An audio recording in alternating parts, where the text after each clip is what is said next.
Okay. Anyways, that's just kind of a funny way that those are like obviously not the ways to show love languages. But sometimes I think we're like a Santa to our clients, and we need to be genuine. Like obviously in there, he wasn't being genuine with what he did, anything he did. So I think the key to being a great coach is just being very genuine, and people will pick up on that pretty easily. So hopefully that helps out a little bit with cluing into clients just a little bit more and what their love languages might be. So awesome, Wendy and Sonia. Thank you so much. Okay, so I just wanted to say something. So our thing last week. Oh, Terry, I think I'm getting feedback from your computer. There we go. Better. Okay, so one thing that I think was really cool from last week, we learned about how to find nines. And just with like Sonia and Wendy's examples, like what I love about this is that you guys, you're teaching us how to be a nine and also how to find a nine. Because I feel like when we have a defined communications, like style of communication, we are able to connect better with our clients, with our potential coaches, with the people that we really want on our team or who we want to partner with. So I think that if we can utilize those principles of using our love language as well as putting, the cherry on top with our clients, we're going to be able to produce, just an outstanding team. Honestly, I already think that we do have an incredible team. And I know all of us just want more of it. And so let's continue to do that. And so I don't know. Did you want to say anything? But I love what you guys said. I did have a question for Wendy. You touched on it a little bit, but how do you really know what people's love languages are? And is there an easy way to tell, like with your clients, for example, if you don't know them that well, like how would you be able to tell how to best approach them? I think, yeah, it's not easy when you don't know the person very well. And so I think it takes a few phone calls and getting to know them. And the more you start getting to know them, like I said, they'll start giving little clues to you, whether they talk about, like, oh, today was so hard because I was so busy and I just didn't have time to do this or do this.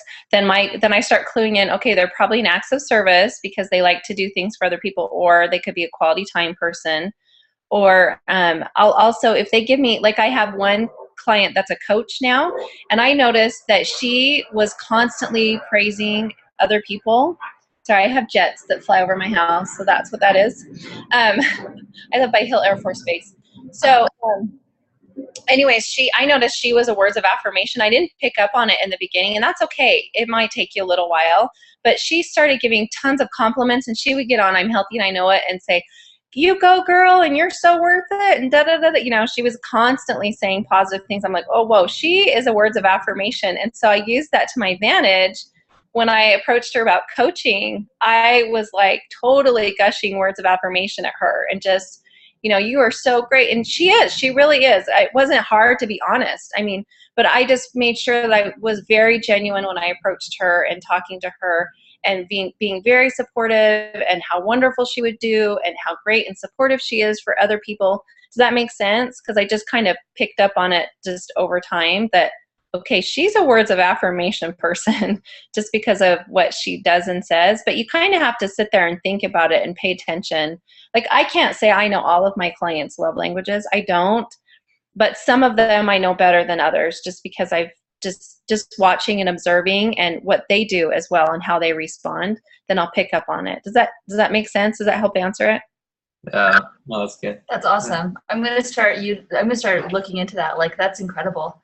I kind of want to do that now. I feel like I somewhat try to mimic how my clients are feeling, or kind of that understanding that, but I don't think I've ever really put an actual love language to it. So I think that's really cool. So okay, so I am so excited. Let me just tell you guys about what's coming up this next week. This next week, we have Wendy Hendry, who's going to be our guest speaker, and she's going to talk to us about getting our coaches to senior coach. And she, like this last month, crazy, like she helped 7 coaches get their CAB bonus.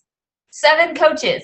So she's going to talk about finding those nines, what she does specifically, and then also what she does to get them literally like getting, jumping off the gate kind of a thing. Like she's incredible. So I talked to her on Saturday night and had an awesome conversation with her. And I'm so excited for her to sit down and just let us ask her any questions we want.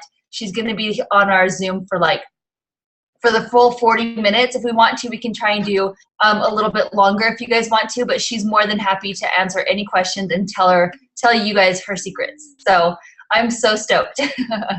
But I just think I feel like these last weeks have just been building like just on top of each other. And I hope you guys feel the same way, that we're really trying to define our way of communication so that we can find the most quality people that we possibly can, because that's really what it's all about. You know, I don't want a 3 on my team. You guys don't want a 3 on your team either. And as we get better and we become more efficient, we're just going to find those 9s, and they're going to embrace it because of what we have and what we truly are trying to achieve. We had a really good friend. Sorry, Terry, I'll let you talk in a second. Sorry. We had a really good friend come over the other day, and he was just saying, you know, it's so different from my mom did this program with somebody else, and she signed them up and never heard from them, like rarely ever heard from them. And he said, it just seems like your team really wants to help people. They actually have a different point of view. And I felt so proud at the moment, because I'm like, we actually have, you know, we're getting across what we really want to teach other people and other coaches, is that we're here to help people with their health, and we're here to help them get to the next level, and because we love them and we want them to succeed. And you know, ordering the food, that's merely a tool. And so anyway, it was just kind of cool to see that. But Terry, do you want to say anything before we go? Amen to the whole thing. Sonia and Wendy, that was awesome. Seriously, the things that you guys offered are really going to help us fine tune. And Wendy, I have to say, since you gave that presentation, sorry, I'm losing my voice. Since you gave that presentation this last week when I was talking to my clients, I was really trying to be very there for them, because I do find myself multitasking. And I know that you said that you get up and walk around, like, you know, around the house when you're talking to your clients. I did that too.